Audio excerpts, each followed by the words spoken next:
कृष्णा। आप सभी का हमारे YouTube चैनल पर हार्दिक स्वागत है। आज की इस वीडियो में आप रसपान करेंगे कार्तिक मास महात्म्य के अध्याय 20 का। साथ ही आप सुनेंगे भगवान कृष्ण और राधा रानी की बहुत सुंदर कहानी। अध्याय में श्री सूत जी महाराज ऋषि मुनियों को पिशाच और पिशाचिनी की कथा सुना रहे थे। आगे की कथा सुनाते हुए सूत जी कहने लगे कि हे ऋषियों, इस प्रकार वह राक्षस और पिशाचिनी दोनों घूमते फिरते नर्मदा नदी के तट पर एक वट वृक्ष के नीचे आकर ठहर गए। उस वट वृक्ष पर एक गुरु निंदक ब्रह्म राक्षस रहा करता था। उन दोनों को देखकर वह ब्रह्म राक्षस कहने लगा कि अरे, तुम लोग कौन हो और किस पाप के कारण इस दशा को प्राप्त हुए हो। तब राक्षस रूपधारी राजा ने अपना और पिशाचिनी का संपूर्ण वृतांत सुनाकर कहा कि अब आप भी अपना वृतांत सुनाइए। ब्रह्म राक्षस ने अपना वृतांत सुनाते हुए कहा कि हे मित्र, बहुत समय पहले मैं मगध देश में प्रवीण सोमदत्त नाम वाला ब्राह्मण था। मैंने अपने को बड़ा भारी विद्वान और महान मानकर अभिमानवश गुरु का अपमान किया था। उसी पाप के कारण मैं इस योनि को प्राप्त हुआ। इस जन्म में भूख से पीड़ित होकर मैंने अनेकों ब्राह्मण खा डाले हैं।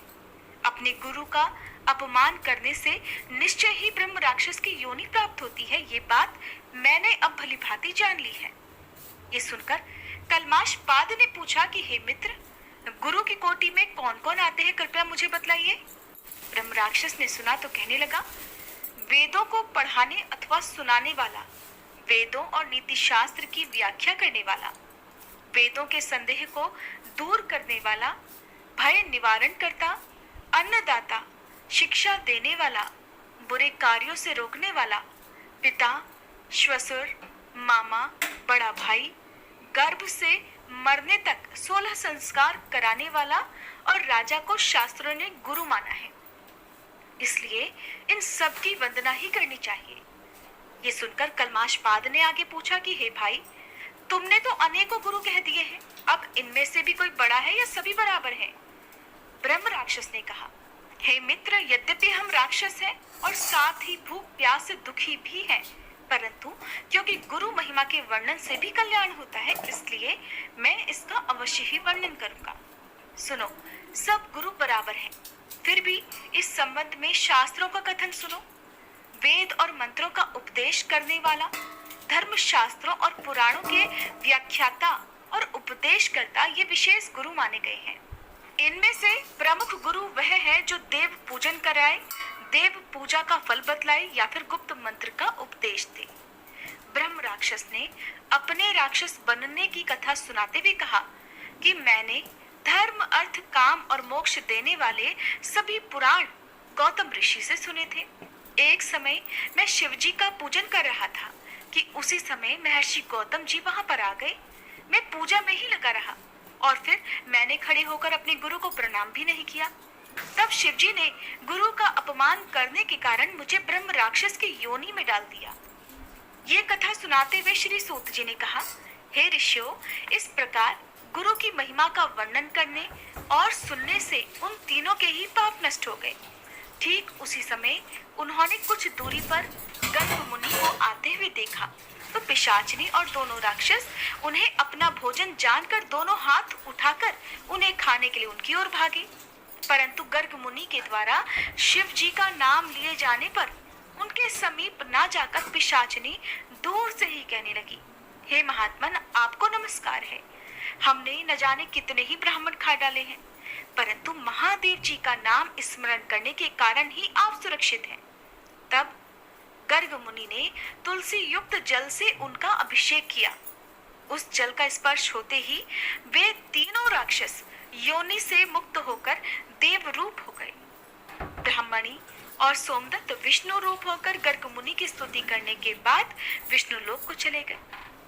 उन दोनों के वैकुंठ लोक को जाने के पश्चात श्राप मुक्त राजा कलमाश पाद अब सोच में पड़ गया कि इन सब की तो मुक्ति हो गई, अब मेरी मुक्ति किस प्रकार संभव होगी।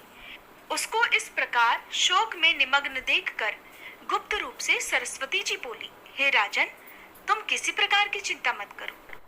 राज्य सुख भोगने के बाद अंत में तुम्हें भी विष्णु लोक की प्राप्ति होगी। इन वचनों को सुनकर राजा कलमाशपाद अत्यंत हर्षित हुआ। फिर राजा ने अपने गुरु का स्मरण किया और गर्ग मुनि को प्रणाम करके गंगा जी की स्तुति की। इसके बाद राजा भगवान विष्णु का स्मरण करता हुआ काशी जी चला गया। काशी जी में 6 मास रहकर राजा गंगा जी में स्नान और विश्वनाथ महादेव जी के दर्शन करते हुए आनंद प्राप्त करता रहा। इसके बाद प्रसन्नता पूर्वक अपने राज्य में आया। तब गुरु जी ने उसका अभिषेक कर उसे पुनः राजा बना दिया और वह अनेकों वर्षों तक राज्य करने के बाद अंत में मोक्ष को प्राप्त हुआ। इस कथा को समाप्त करते हुए श्री सूत जी ने ऋषियों से कहा, हे मुनियों, इसमें आश्चर्य जैसी कोई बात नहीं। भगवान का गुणगान करने और काशी जी का दर्शन करने से मनुष्य को निश्चय ही मोक्ष की प्राप्ति हो जाती है, तो गंगा जी में स्नान करने मात्र से ही करोड़ों जन्मों के पाप भी समाप्त हो जाते हैं। मुनियों को ये कथा सुनाकर श्री सूत जी महाराज कुछ क्षणों के लिए मौन हो गए। इसके आगे का वृतांत आप अगले अध्याय में सुनेंगे। आज का अध्याय समाप्त हुआ। अब आप सुनेंगे राधा रानी और भगवान कृष्ण की कहानी। उससे पहले मैं आप सभी को बता दूं कि आप में से जितने भी लोग कार्तिक मास के नियमों का पालन कर रहे हैं या फिर आपने तुलसी जी की पूजा की होगी या कुछ नियमों का पालन तो जरूर किया होगा, तो ऐसे में कार्तिक मास के नियमों का उद्यापन या कार्तिक मास का उद्यापन आपको कब करना है, इस बारे में जानकारी हमारे चैनल पर जल्दी अपलोड हो जाएगी। आप जरूर देख लीजिएगा।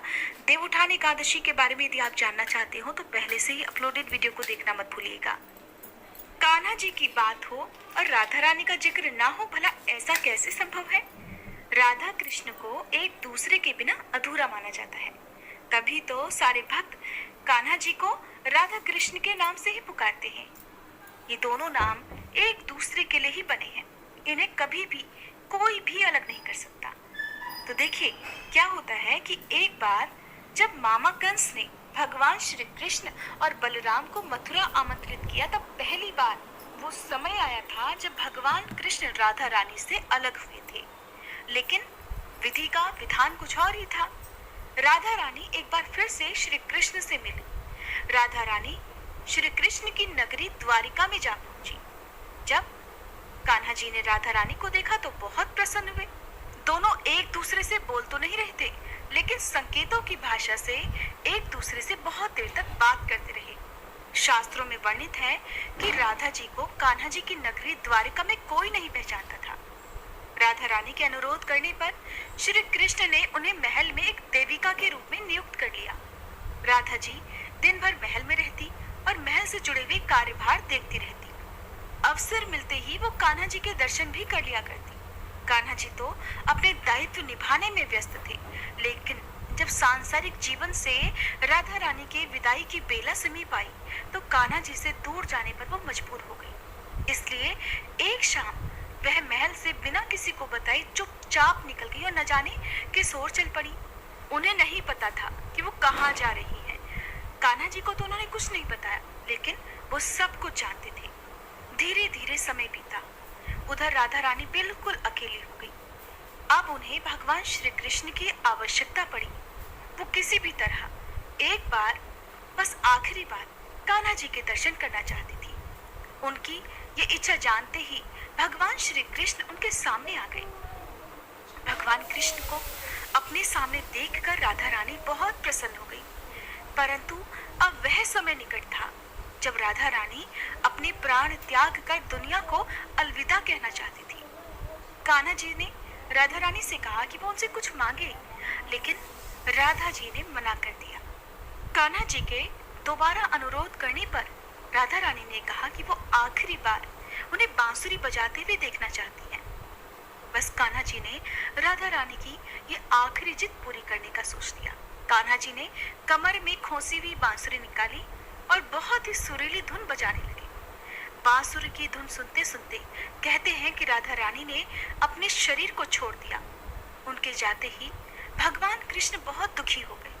उन्होंने उस बांसुरी को ही तोड़कर फेंक दिया जो कभी उन्हें बेहद प्यारी थी, जिसे वो अपने से एक क्षण के लिए भी अलग नहीं करते थे। वो बांसुरी की धुन ही तो थी जिसे सुनते ही राधा रानी अपना सारा काम छोड़कर नंगे पांव ही दौड़कर कान्हा जी के पास आ जाया करती थी। अब जब राधा रानी ही नहीं तो उस बांसुरी का भला क्या करना। ये सोचकर कान्हा जी ने उस बांसुरी को तोड़कर दूर फेंक दिया। कहते हैं कि जिस जगह पर रहकर राधा रानी ने कान्हा जी के अंतिम समय तक इंतजार किया था, उस जगह पर राधा रानी मंदिर बन गया, जो कि अब महाराष्ट्र में स्थित है। अगर आपको कभी समय मिले तो आप इस मंदिर के दर्शन अवश्य कीजिएगा और अपना एक्सपीरियंस भी हो सके तो हमसे जरूर साझा कीजिएगा। तो आपको आज की कहानी कैसी लगी, कमेंट करके मुझे जरूर बताइएगा।